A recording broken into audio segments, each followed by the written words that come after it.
इस सवाल में हमें दिया गया है the mass of a bucket full of water is 15 kg। एक पानी की भरी हुई बाल्टी का जो मास है 15 kg है। It is being pulled up from a 15 metre deep, 15 metre गहरे कुएं से उस बाल्टी को निकालना है। और साथ में बोला गया है कि उसके अंदर एक होल है और आपका जब तक बाल्टी ऊपर आती है 6 किलो पानी flows out of the bucket, 6 kilo पानी निकल चुका है। Work done in drawing the bucket from the well will be.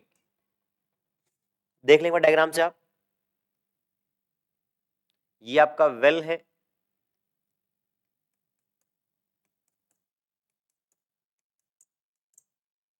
ये इसकी डेप्थ 15 मीटर है। एक पानी की बाल्टी है जो आपको यहां से निकालनी है। पानी की बाल्टी का वेट स्टार्टिंग में कितना है, स्टार्टिंग में 15 kg वेट है। यहां से कोई रस्सी बंधी होगी, उसको उससे आपको खींचना है और ग्रेजुअली जैसे जैसे ऊपर आएगी, जब हाईएस्ट पॉइंट पर आ जाएगी तो इसका वेट है वो, मतलब वेट नहीं, मास जो है 6 kg बाहर निकल चुका है। तो कुल मिला के 9 kg,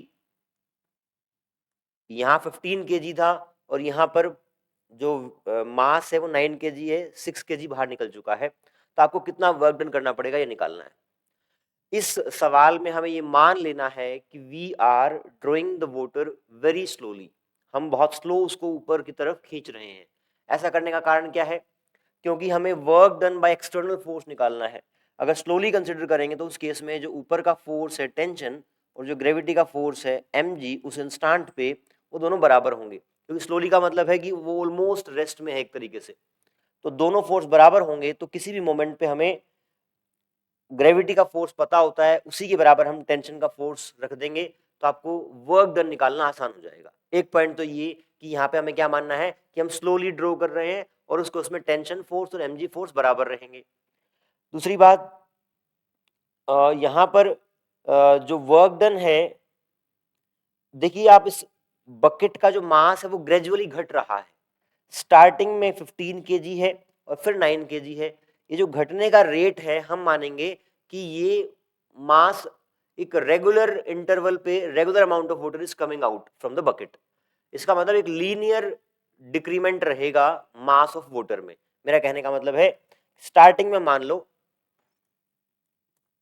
इनिशियली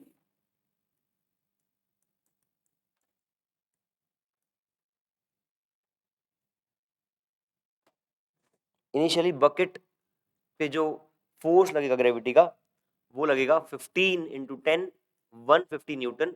इतना ही टेंशन फोर्स लगाना पड़ेगा। फाइनली जब आप इस बकेट को टॉप मोस्ट पॉइंट पर ये होगा जब निकाल चुके होंगे वेल से, तब इसके ऊपर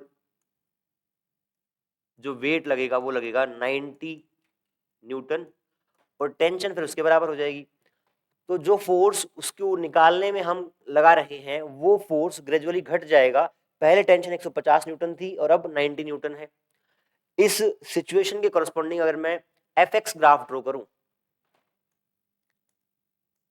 एफ एक्स ग्राफ ड्रॉ करूं, आप इस पॉइंट को ओरिजिन मान लें और ऊपर की तरफ जब ये बाल्टी जाएगी तो आप माने कि एक्स बढ़ रहा है, पोजीशन बढ़ रही है, डिस्प्लेसमेंट बढ़ रहा है। स्टार्टिंग में जब एक्स 0 है यहां पर है तब फोर्स कितना है 150 न्यूटन। तो ये 150 न्यूटन फोर्स है स्टार्टिंग में। और जैसे जैसे बाल्टी ऊपर जाएगी पानी निकल रहा है तो नीचे की तरफ लगने वाला वेट कम हो जाएगा, तो ऊपर टेंशन फोर्स भी आपकी कम लगेगी। Force will decrease gradually.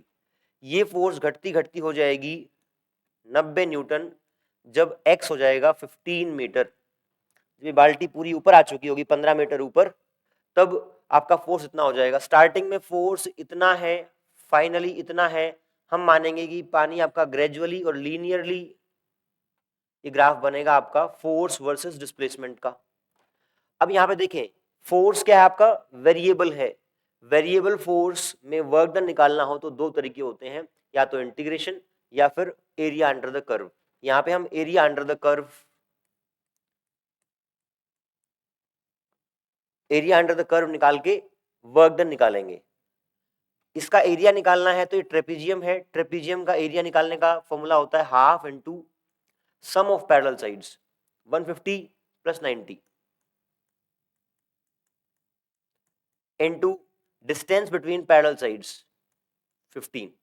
इसको आप सोल्व कर लें। अब ये आपका हो गया 45 हाफ इंटू यहाँ पे एक sorry half into sum of parallel sides into this.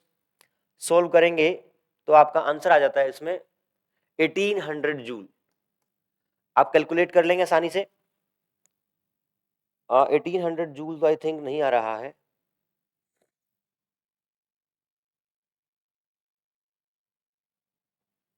Eighteen hundred आ जाएगा अगर दोबारा से करते हैं इसको एक बार। Half into sum of parallel sides 150 plus 90 ये आपका हो गया 240 इंटू 15। हाँ जी अब आ जाएगा 120 into 15 is 1800 joule. This is your correct answer. इस सवाल में क्या क्या सीखा हमने? सबसे पहले जब हम इसको बाल्टी को बाहर निकाल रहे हैं तो हमारा फोर्स और ग्रेविटी का फोर्स बराबर है, ये बात हमने यहाँ पे लागू की है, क्योंकि ये नहीं लागू करते तो हमें इस फोर्स की वैल्यू ही नहीं पता लगती। एक पॉइंट। दूसरा पॉइंट, फिर हमने ये माना कि पानी है वो ग्रेजुअली निकल रहा है, वो उसका अमाउंट लीनियरली डिक्रीज करेगा, तो फोर्स भी आपका जो ऊपर की तरफ लगा रहे हैं वो लीनियरली डिक्रीज करेगा। से पॉइंट नंबर 2, फिर हमने एफ एक्स का कर्व ड्रॉ किया, क्योंकि जो फोर्स आप लगा रहे हैं वो लगातार घट रहा है, वेरिएबल फोर्स है। वेरिएबल फोर्स के कारण वर्क डन निकालने के दो ही तरीके हमारे पास, इंटीग्रेशन या एरिया अंडर कर्व। तो यहाँ पे हमने पहले ग्राफ बनाया, फिर एरिया अंडर कर्व निकाला, हमारा आंसर आ गया 1800 जूल।